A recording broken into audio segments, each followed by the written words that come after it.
Magandang araw po sa inyong lahat. Ako po si Banat Bay at ngayong araw na ito, pag-uusapan natin ng malupit etong usaping breaking news.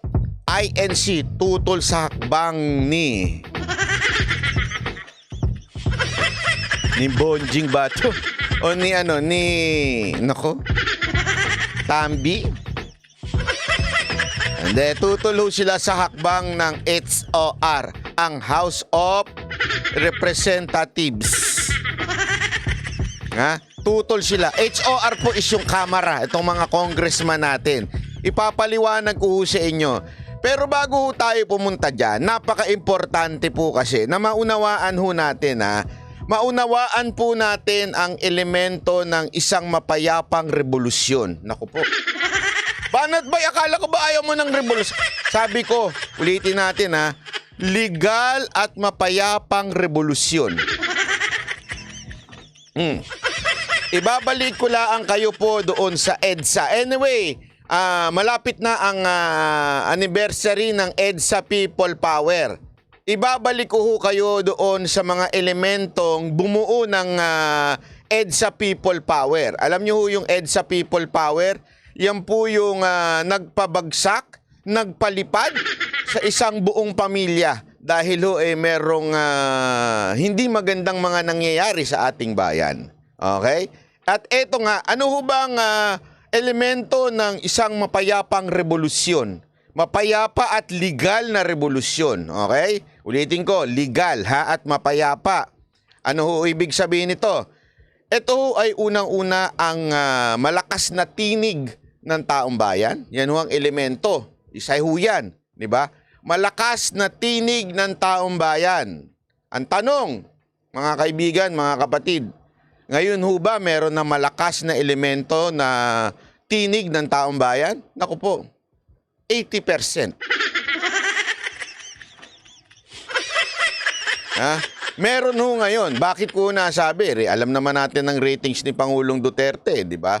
So sabihin na natin na not every mga nagtitiwala kay Pangulong Duterte ay agree. Pero more or more, more than 50% yun. Okay? So, yun meron na elemento. Ngayon, hindi lang nagsasalita gaano dahil nga po busy sa pagtatrabaho.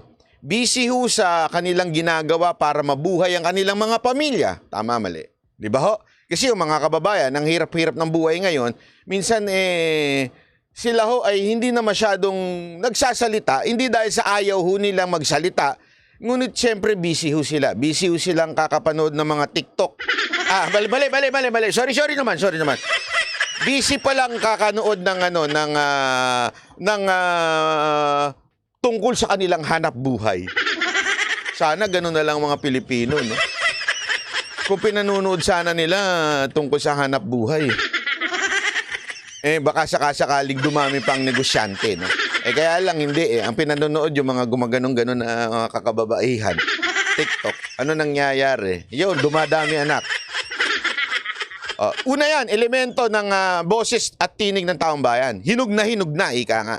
Yan, wala na akong problema. Okay? Pangalawa, ano ang importanteng tinig, ang media. Yan isa sa mga bumanat ng panahon ng EDSA People Power. Media. Di ba ho? Kita naman natin, marami na rin nung pumalag. Ang media, ngayon, panahon na ito, ay ang social media.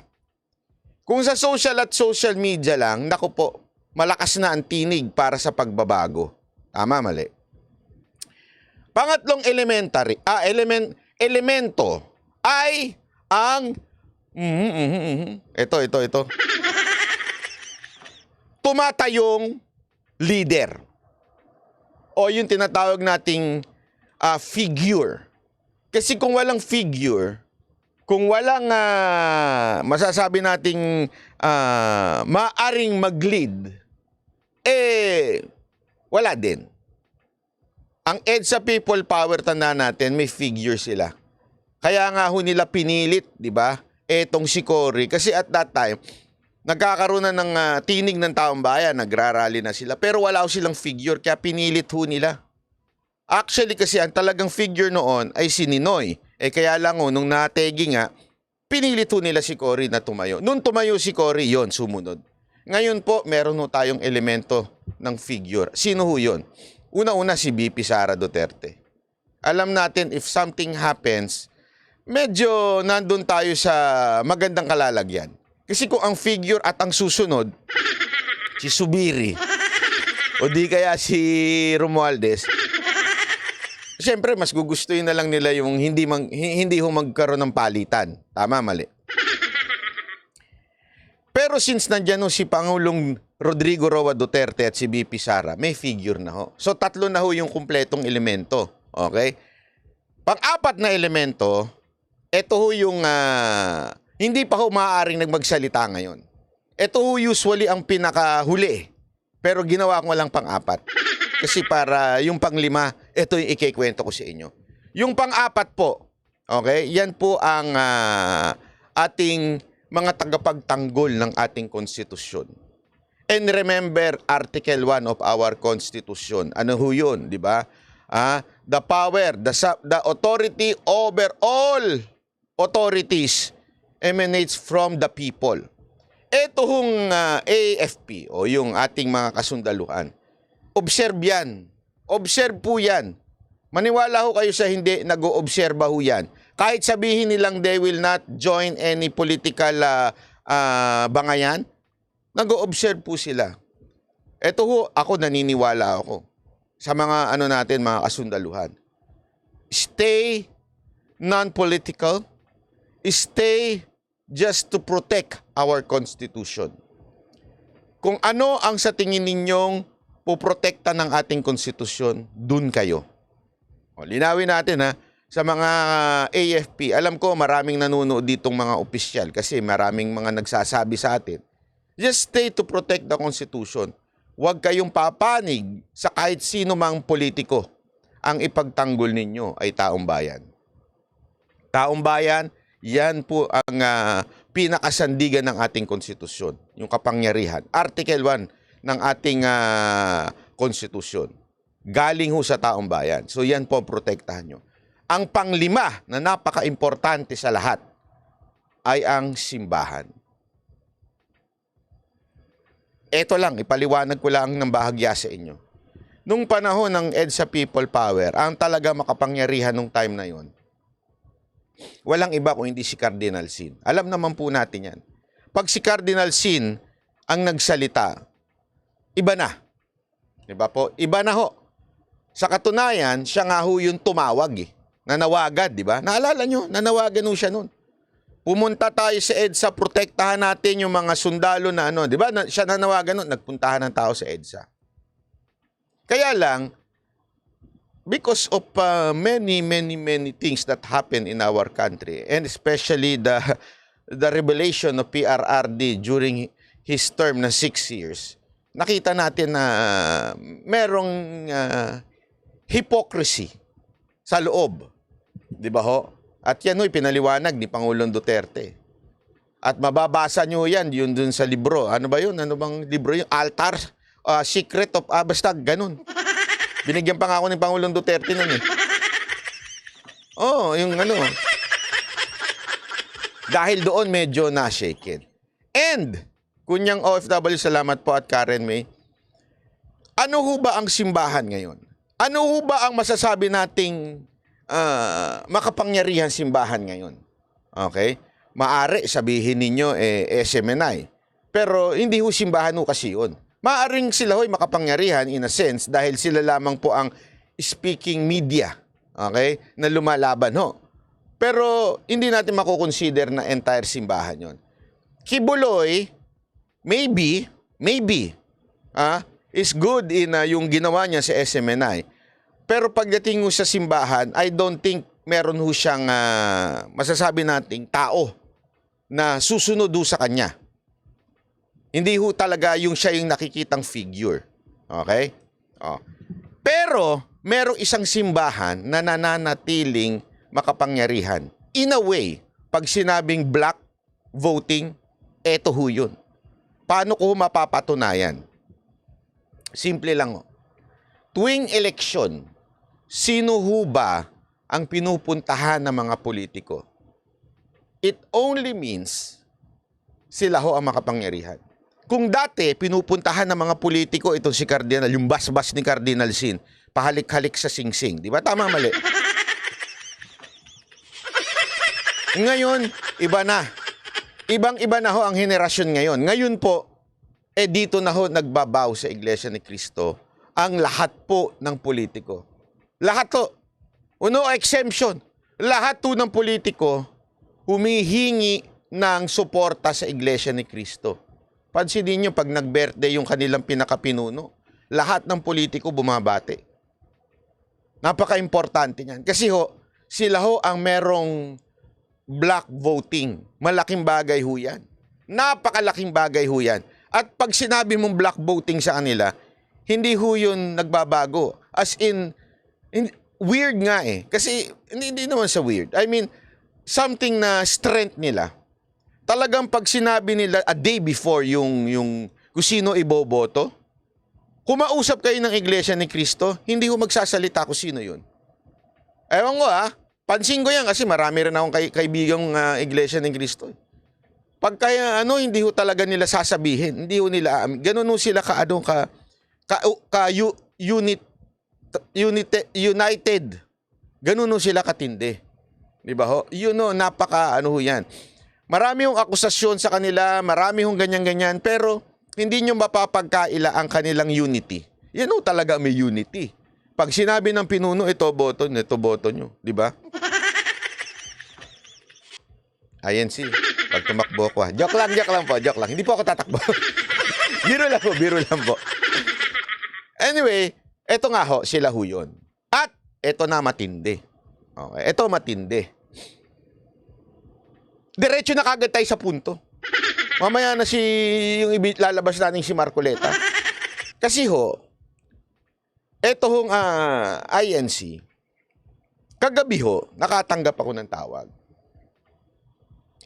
Sa isang kaibigang opisyales na aking pinagkakatiwalaan.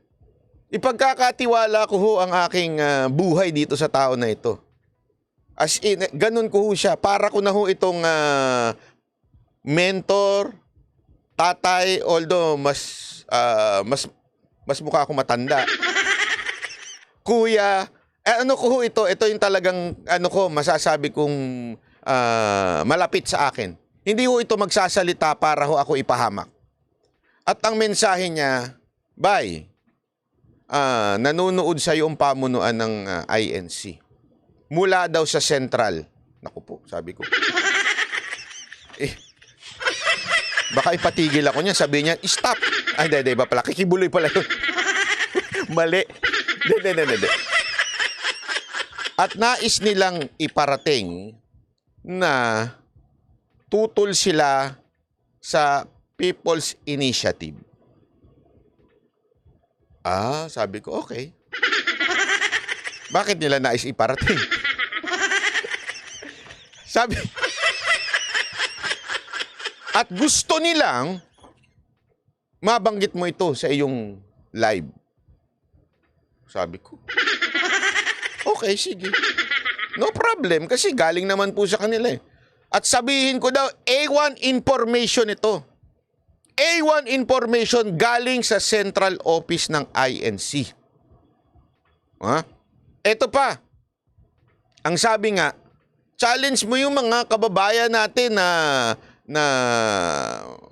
nasa kapatiran ng INC. Alam nila yan. Sa pamunuan na tutol sa hakbang na ginagawa ng House of Representatives. Which is etong pirma. Tutol sila. Ang tanong ko kaagad, bakit ako? Ang dami-dami naman po dyan. Pwede naman nila ilabas yan sa mainstream media. Para baka sabihin nila, nagpe-fake news ako dito. Ayoko yan, sabi ko. Baka madali ko dyan. Ang problema, nilabas na pala ho nila ito. Pero hindi pinipick up ng mainstream media. Mukhang pinapatay yung istorya. Ganun katindi. Kaya nga, lumalapit na sa'yo para lumabas sa iyong channel. Abay, pambira. Hindi, alam niyo ho ba, iyan ang isa sa dahilan kung bakit hindi ho ako nakapag-live kagabi. Siyempre, iniisip ko na maigi.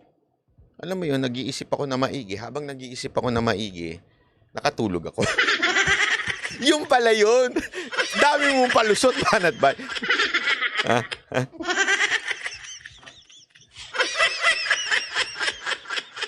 Hindi ha, totoo. So, yun ho ang siste. Hanggang ngayong umaga, nakatanggap po uli ako ng text. Inaabangan nila yung live mo.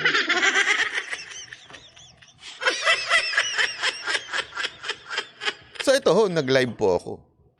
At ang sabi pa, nako ito, patay tayo, may dagdag pa. Ang sabi pa, para talagang masabi mong A1 information yan, i-challenge mo ang mainstream media. Mainstream media, hoy! Makinig kayo! Mainstream media, makinig kayo. I-challenge ko daw kayo. Kausapin ninyo ang spokesperson ng Iglesia ni Cristo. Tanungin nyo, totoo bang tutol sila sa pirma?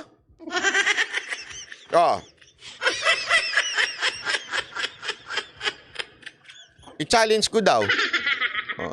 Sige. Mainstream media, ha? Kung gusto nyong pabulaanan tong sinasabi ko, bakinig ho, kayo na ho, lumapit sa Iglesia ni Cristo. Sigurado ako may kontak kayo. Kausapin ninyo yung spokesperson nila. Tanongin nyo, totoo ba tong sinasabi nito ni Banat Bay na napakaingay, aga-agang, ingay-ingay? Totoo ba na kayo ay hindi pabor dito sa People's Initiative? Bakit ho nila ito sinasabi? Kasi nga po, People's Initiative. So para kung sinasabi na nila sa mga kaanab nila, ito daw ay, huwag kayong pipirma dyan. Huwag kayong pipirma. Dahil yan po ay tutol daw sa inyong center office. Kaya nga ito di umano ha, di umano ito ha. Di umano ito ay galing ho mismo sa Iglesia ni Cristo. Ngayon, ito po ay sinabi ho sa akin ng isa kong katiwa-tiwala akong opisyal. Sobrang tiwala ko ho dito da I'm willing to put my name. Ha? Kung sakasakali hong bahala ho kayo, kausapin nyo na ho. Kung sakasakaling itanggi ho ito ng Iglesia ni Cristo, magsosorry ako. Sasabihin kong mali pala ho yung opisyal na nagsabi sa akin. Pero, maniwala ho kayo sa akin, mapapagkatiwalaan ko itong opisyal. Hindi ako ito ihuhulog. Hindi ako ito ay talagang sinusuporta natin at matalik na nating naging kaibigan. Kaya naman, actually, sa totoo lang, medyo tulog na nga ako kagabi, di ba? Dapat magla-live ako. Pero ngayong umaga, talagang na ho nila ako. Ngayon, ito ang tanong dito. Ito ang tanong. May nagsabi din po kasi sa akin kung ano ang yapak ni Congressman Marcoleta, yun daw ang galaw ng Iglesia ni Cristo. Okay? Basta ako ito, meron akong alam. Bakit ko ho alam? Nakasabay ko ho eh. Nung kami nagkita ni hindi ko nila sasabihin. Babatiin ko sana siya eh. Kong! Pasensya ka na, medyo natagalan yung kain namin ha.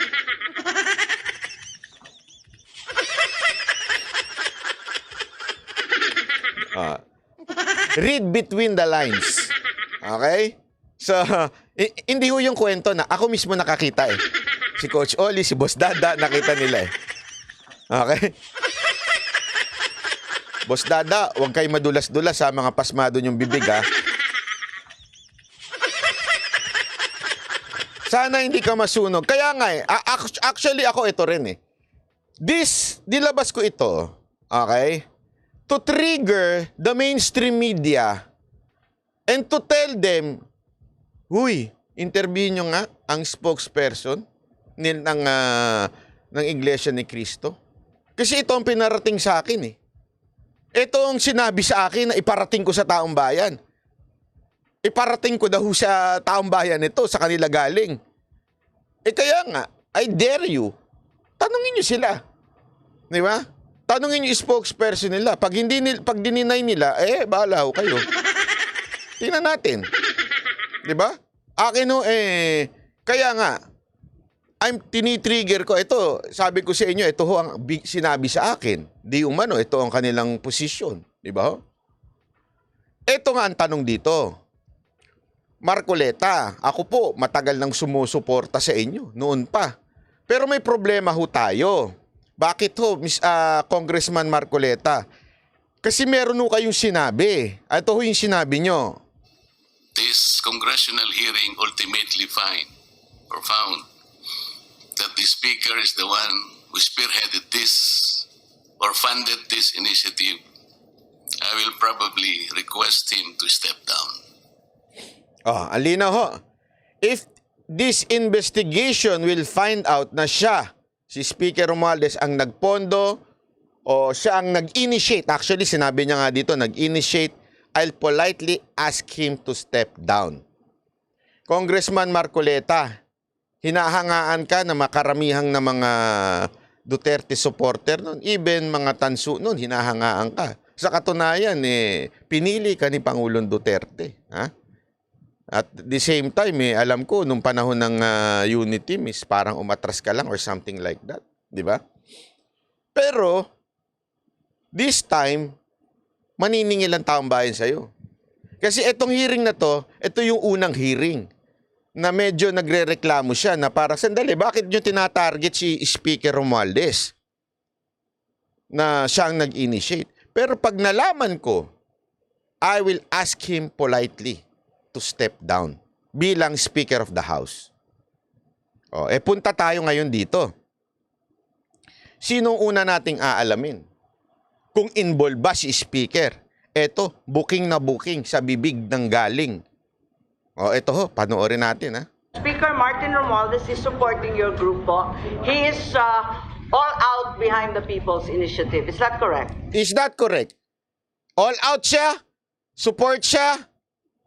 Siya ho, ang merong pakananire? Is that correct?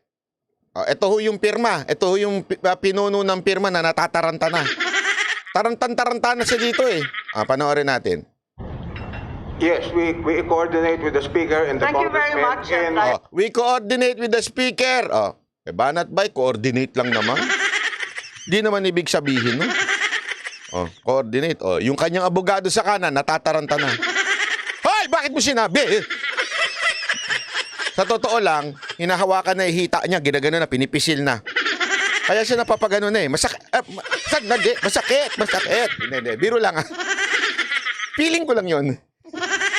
Kasi nakagano na siya. Sandali lang. Sabi naman nito isa, parang, ba't mo sinabi? Bakit mo sinabi? Eto pa, dagdag. The 3% per congressional district. That's correct. Ang pulong sa larawan naganap umano sa bahay ng Speaker. Sino may-ari ng bahay? Si Speaker Romualdez po. Naku po, patay! Si Speaker Romualdez. Nagpulong sila para ayusin itong pirma na pinamunuan ito sa loob ng bahay ni Romualdez. Patindi, no? Mr. Onyate. Kunwari, senador ako. Kunwari lang naman, kunwari lang. Mr. Onyate, may I know? Anong bag ang dala nyo pagpasok ng bahay ni Romualdez? Ano lang po. Maliit lang na bag po, maliit lang po, mga ganito lang po, mga ganito lang. Ganitong bag lang po ang dala ko. Parang ano lang to, parang clutch bag lang, clutch bag. Ayan, clutch bag. Sabi niya, ito, imagination na lang natin to Ito na nung si Senator Banatbay. Mr. Onyate, nung lumabas ka, anong dala-dala mong bag? Ito na po. Ay, ano laman yan? Mga kable po kasi madumi na yung ano yun. Hindi, tanong ko lang naman. Tanong ko lang naman yon, Mr. Oñate. Nung pagpasok mo ba, anong daladala mong bag? At nung paglabas mo, ano ang iyong daladala? Baka kasi iba na. Malay mo. Kayo naman, ang dumi ng isip ninyo.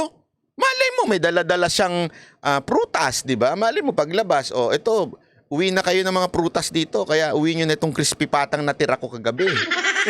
Alam mo naman si speaker, medyo, ito. Yung ano namin, yung lechon namin na 1 linggo na.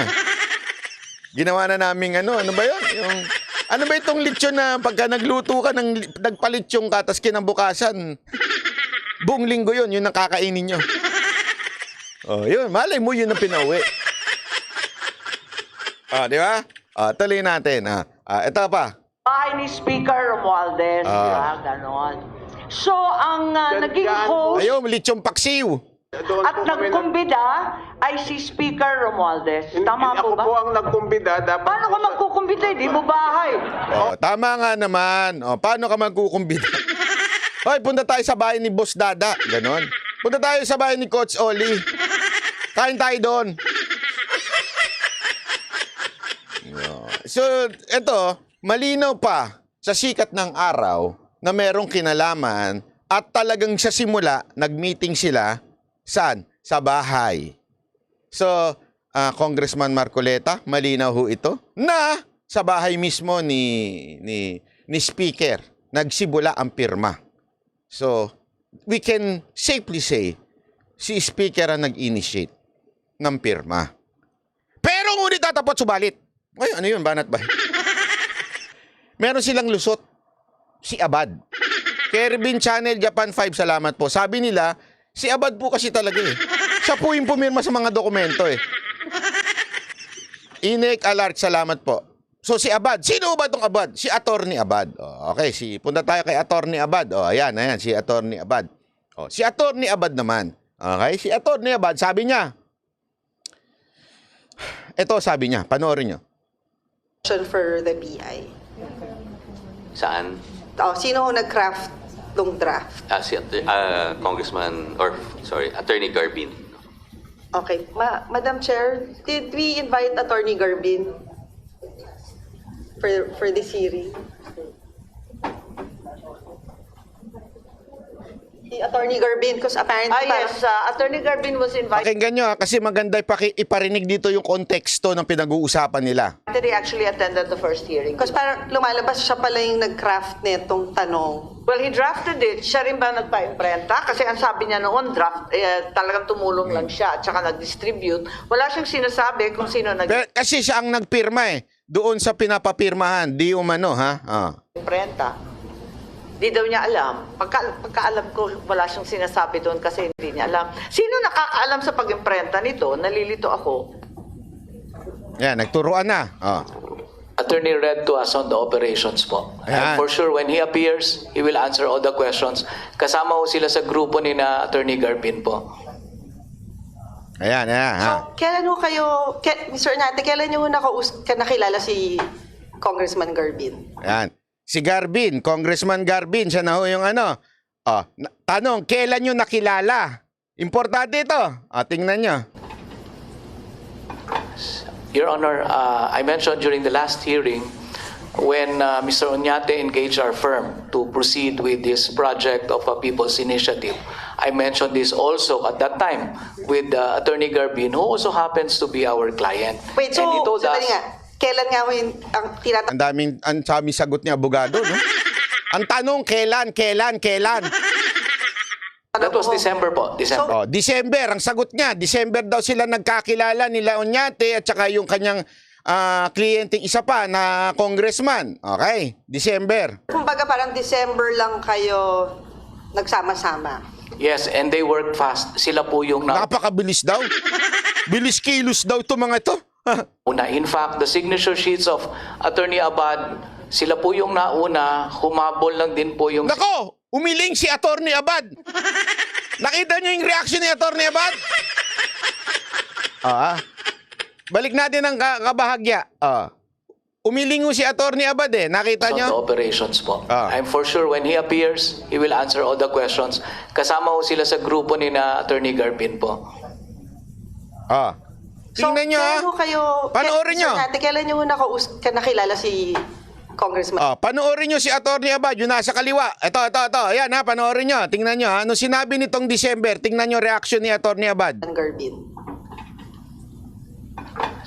Your Honor, I mentioned during the last hearing Ang dami kasing sinasabi pa nito. when, Isang Mr. tanong, isang engaged sagot our lang. firm to proceed with this project of a People's Initiative.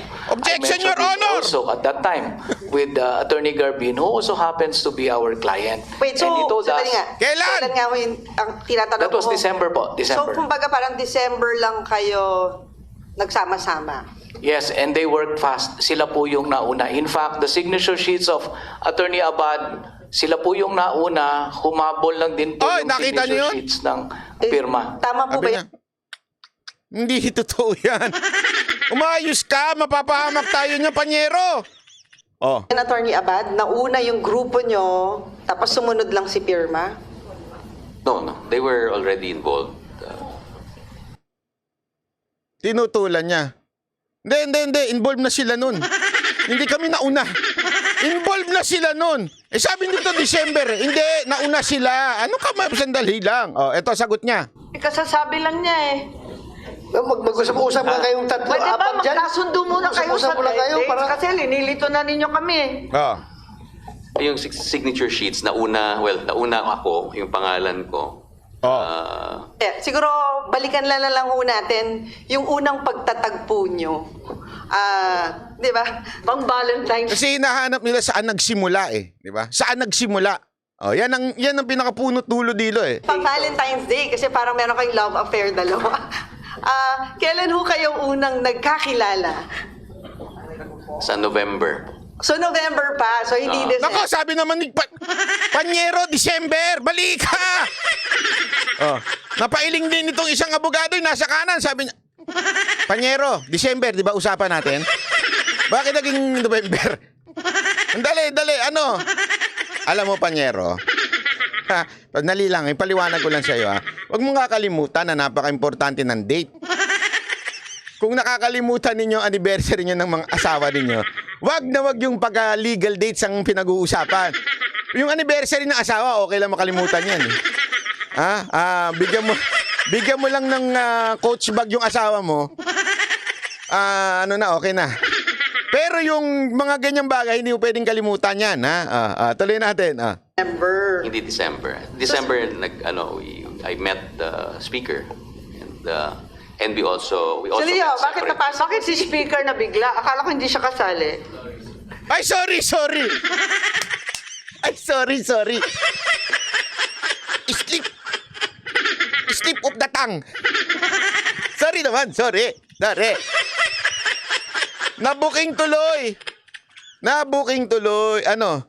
Instead na sinabi lang niya kung kailan sila nagkakilala, nasabi niya ngayon kung kailan sila kung sino kasama niya. Nadulas. May kanta dyan eh. Nadulas si Judas. Hindi ko sinabing Judas siya. May kanta yun sa mga yung mga pasyon. Nang si Judas ay nadulas. Naalala ko to. Anyway, pinag-usapan naman natin na INC. Naalala ko tuloy yung kanilang kadibating si yung namatay po si Eli Soriano. Kasi ba nagpapabasa yun, di ba? Hindi naman pabasa, iba yung sinasabi niya. Ang nadula si Judas, 3 balbas ang nalagas. Andali, halinawin ko, hindi ho siya yung Judas, ha? Kanta lang ho ito, kanta lang. Okay. Ayan, tawa pa ho siya, Sabi niya, mali.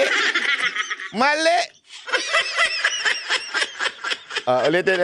Mga players, sino yung mga na-meet nyo? Hindi, tapos na pala yan. Ako kayong ganong, I'd like you to help. Kailan yun? This was in ako kayong ganong, December. Ayan. I met the speaker. And we also Leo, met bakit separate- napasok? Bakit si speaker na bigla? Akala ko hindi siya kasali. Bakit si speaker na? Nahuli ka sa sarili mong bibig, ha? Nawa ng katuloy ni Bato. Nahuli ka! Sana ganun. Bato, next time, pag tatawa kayo, medyo malakas, ha? Huli! Huli! Booking! Tapos may play pa kayo, may pinipindot kayo doon. Yung kay Wildy. Yung sa mga TikTok, huli! Ganon. Diba? Alam mo, isa lang ang punto natin dito, ha? O, tapos na ho ito, ha? Ang punto lang natin dito, booking ho. 2 tao na ho nagsabi. Una, si Oñate, yung pinuno ng pirma. Pangalawa, itong mismong nandun sa signature nung pinapapirmahan nila. Na they were with the speaker. Linaw ho nun. Wala na hong makakabura sa kasaysayan yan. Si speaker ang pasimuno ng pirma. Kaya nga po sa titulo natin di ba? INC tutol sa hakbang ng HOR. Bakit? This is a move. Masasabi nating proven na move from HOR, House of Representatives, di ba? Mismo ho ang kanilang pinuno na si Romualdez ang pasimuno ho nitong pirma o yung People's Initiative. Congressman Marcoleta, maniningil na po kami. Sa iyong sinabi, ano ba sinabi mo? This congressional hearing ultimately found that the speaker is the one who spearheaded this or funded this initiative. I will probably request him to step down. Ayan. Congressman Marcoleta, meron na tayo na booking. Hindi lang po yan. Congressman Marcoleta, sigurado ako, kayo ho'y may contact sa INC. Okay? Siguro, itanong ho ninyo.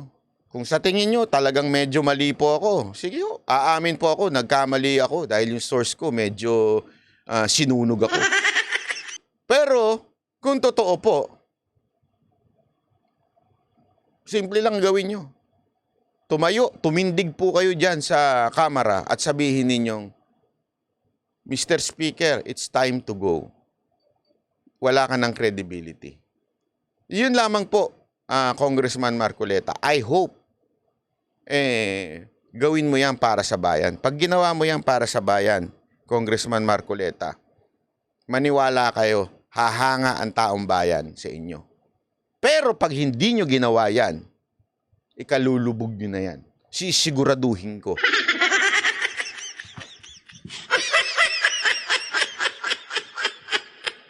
Hindi, bakit to? Bakit to ikalulubog? Kasi, literal ho Literal ho na sinasabi nyo ngayon na hindi totoo yung sinasabi nyo. Kasi ayan na ho, nalaman na ho.